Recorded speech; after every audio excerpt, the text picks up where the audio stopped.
نوامبر بر اساس برخورد دو ماشین تویوتا و اوپل استرا در نویه دنغره راننده اوپل در جای حادثه هلاک گردیده، دو مسافرش زخمی شدند.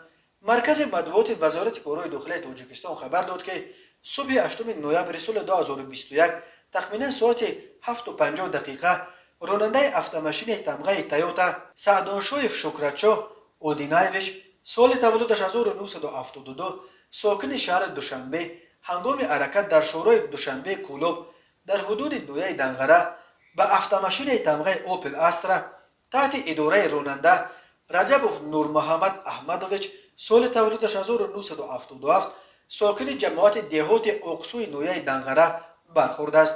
در نتیجه صدمه راننده автомашین تمغه اوپل استرا رجبوف جراحت وزن جسمانی برداشته در جای حادثه به هلاکت رسیده است.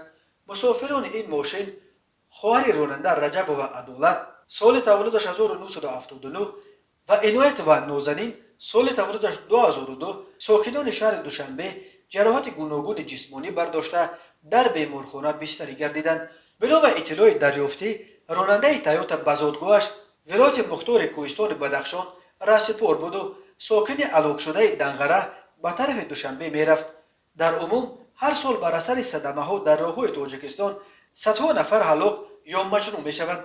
از جمله سال 2020 بر اثر صدمه ها در راههای تاجیکستان 375 نفر به هلاکت رسیده، بیش از 1200 نفر معیوب شدند.